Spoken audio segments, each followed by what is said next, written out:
The 2024-25 NBA season started on October the 22nd. Currently is November the 25th, 2024. It's been just over a month. I'm going to talk about the things that stood out to me for this first month of the NBA season. It's going to be mostly on the court stuff, but I will say right off the rip, it is surprising that the NBA ratings have been a discussion, seeing that it's been lower than usual. And that appears to still be an issue, which is why when I saw a few days ago reports about the NBA All-Star Game changing to a tournament-style event, I was thinking, man, it's pretty early in November to be talking about the All-Star Game, but if the ratings are down, I guess you got to be ahead of the schedule to fix it. That's probably a whole nother video for another day. I just want to focus on what I've seen on the court this past month. I'm going to start off with the Golden State Warriors, who are 12-4, first in the West as I make this video. The OKC Thunder have the same record. They are second. My apologies to Warriors fans. I did not see this kind of start coming for the franchise. I'm about to explain what I said beforehand.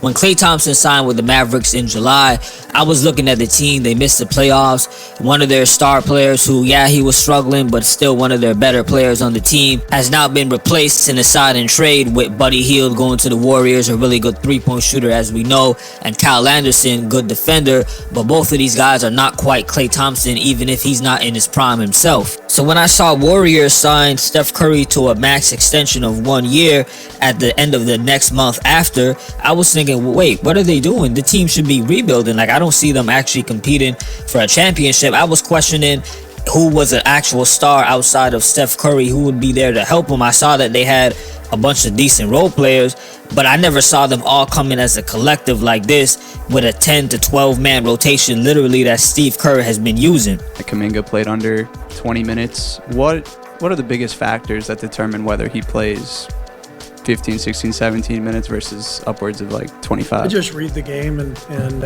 every game is going to be different. So, we've got a very deep team.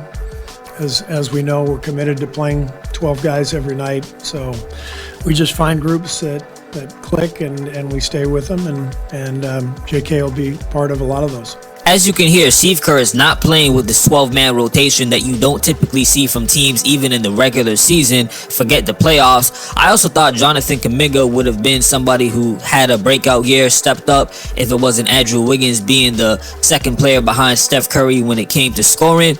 But let me get to somebody else who's an unsung hero, who I think is playing a significant role in this huge rotation Steve Kerr is doing, which is Jackson Davis. This play, you're going to see Brandon give the ball to Jackson Davis as he's posting up Victor near the three-point line. As he gets the ball, it looks like he's going to try to score. He does a little post move. Victor Wembanyama staying with them, but then Brandon sets a pick for Buddy Hield, which makes Victor think, oh, he's going to shoot the three, and then Jackson Davis slides or rolls to the rim and gets a wide open dunk. A very simple but solid fundamental play from your 6'9" center playing small ball.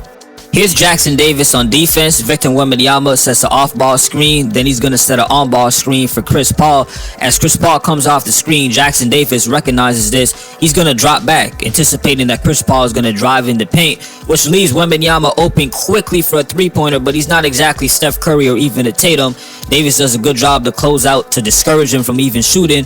Victor tries to do a pump fake. He's still staying with him. Jackson Davis, this is good defense. He's sliding with him, staying in front of him, and then Chris Paul gets the ball. It's just a late rotation from Buddy Hield on his part. But Jackson Davis is showing you the ability to guard the pick and roll while still going back to his original man and playing good on-ball defense. This play is almost the exact same as the first one I showed you, where Jackson Davis ends up diving to the rim for an easy dunk. It's almost the same thing. He gets the ball against Victor Wembanyama. He's looking for the shooter. In the first one, it was Buddy Hield. Now, as he gives the ball to his teammate, he rolls to the rim again. This time, they know it's coming, and he has enough awareness to know as this is happening that his teammate is wide open at the three-point line. Some other players may have tried to force the shot, go up against two guys, turn over the ball, get their shot blocked. These are the kind of plays that have the Warriors at the top of the West, and Jackson Davis is one of the reasons why. To end this part off on the Warriors, they are top 5 in both offense and defense, and Steph Curry is playing a shade under 30 minutes a game. Phenomenal. I'll continue to tip my hat to them if they keep this up.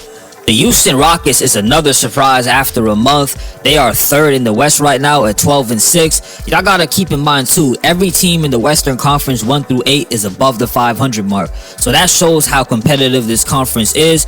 And the Houston Rockets, they don't have any other all-star on their team outside of Fred VanVleet, who made it one time. This is not a team that is heavily loaded on paper when it comes to talent. As a matter of fact, there's no one on the team even averaging 20 points per game.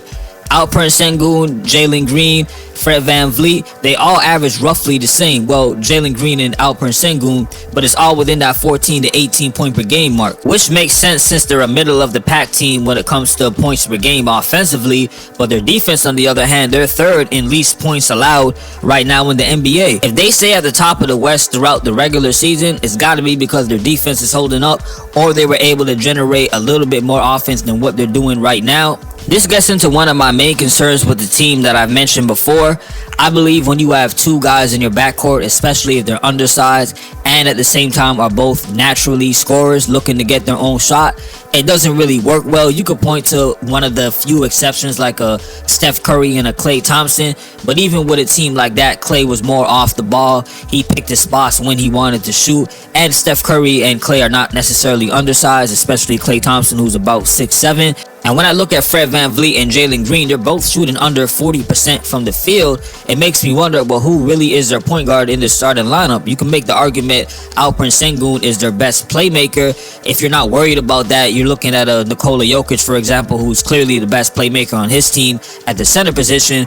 Well, they don't have two Jamal Murrays in the backcourt, right? That's not a problem there. However, so far so good. The Houston Rockets are definitely exceeding expectations. Next up is the Boston Celtics, or really Jayson Tatum. The reason is he lived up to every storyline that was headed into the season so far after a month. As we know, Jaylen Brown wins Finals MVP. He got the Eastern Conference MVP. There's a little chatter about that. Then shortly after, he's playing on Team USA, but he's getting benched. Everyone's wondering, yo, why isn't Steve Kerr playing a championship player who's a superstar, just came off of a ring? Jayson Tatum, of course, is shrugging it off. He's talking about, yo, Coach Joe Mazzulla said he was happy that I got benched. Then all of a sudden, in an interview just before the season, he starts mentioning, yo, I'm chasing after Larry Bird. That's who I'm aiming for. With all that said, Boston has not looked like they got complacent after winning a ring. They're second in the East. They beat the Cavaliers' 15-game winning streak, gave them their first loss. Jayson Tatum is averaging his second most highest points per game. He had 30 in one season. He's averaging about 29 right now, averaging career highs in assists and steals. When it comes to MVP talk, early predictions as of right now, Jayson Tatum doesn't have any competition in the East. You could throw somebody on the Cavaliers, maybe a Mitchell, but I still think Jayson Tatum clearly is in the lead. And when it comes to the Western Conference, Shai Gilgeous-Alexander is the only one that stands out to me. Anthony Davis as well, who I'm about to get into right now. He's averaging career highs of 40% from the three-point line, shooting 55% from the field. Yo, you have shooting guards and small forwards, people on the perimeter who don't even put up those kind of numbers when it comes to shooting. However, to be fair, yes, he's not attempting 9, 10 three-pointers like a lot of other players do. He is averaging about 1 three-pointer made. I did at least a few clips on him, particularly with my shorts, where I'm breaking down how the whole offensive system is being ran through him. It's not even LeBron James. When LeBron gets in the game, he's playing more of a quintessential kind of point guard, and a lot of assists LeBron will get goes to Anthony Davis. Outside of that, a lot of the plays at the top of the key when they do that play called horns that JJ explained with LeBron on their podcast, which is one clear example of how JJ has been utilizing Anthony Davis to flourish. As y'all know, Anthony Davis called out Darvin Ham last year, saying that we don't know what we're doing when it comes to the offense. Anthony Davis is averaging a career high 30 points per game. That's up roughly 6 points from last year. You got to understand, when you look at players' trajectories and how much points they average each season, for somebody to go up 5 or 6, especially in their 13th year, that's not something you see at all that is common. As long as Anthony Davis keeps playing at the level that he is, and the Lakers stay top 3, maybe top 4 at worst, in a Western Conference where every team 1 through 8 is above the 500 mark, he should be in that top 3 MVP consideration. Last but not least, the Cleveland Cavaliers 17-1. Nobody predicted that. No one thought the Cavs would start off with 15 games in a row, be at the top of the Eastern Conference. It was New York Knicks, Boston Celtics. That's what everyone thought when it came to the Eastern Conference, including myself to some degree. When the Karl Anthony Towns trade happened, I just thought, okay, that's a better fit than Julius Randle with Jalen Brunson. So hats off to the Cavaliers. My only thing with them when it comes to the MVP talk, because I believe when you're doing that great, somebody on your team should be an MVP candidate. If Donovan Mitchell was averaging just a little bit better numbers statistically, and I hate that it comes down to this, there is a reason why Nikola Jokic is in those talks all year round. Those monstrous near 30-point or practically 30-point triple-doubles that he's doing is hard to ignore. There's a reason why Russell Westbrook years ago won MVP as well, even though OKC was 6th place in the West. Russell Westbrook numbers were just out of this world. And that's just a sacrifice when it comes to having a very balanced team as opposed to one great individual who's putting up a bunch of numbers. Will it work in the playoffs to lead to a championship? That kind of balance where everyone is scoring, like how you see with the Cavs starting lineup, that's a whole other story. However, they too have exceeded expectations as well. Hit me up in the comment section, man. Let me know what you are thinking about the NBA season so far to start off roughly after just a month. What do you like? What do you don't like? What do you want to see moving forward? And as always, salute for listening. Peace.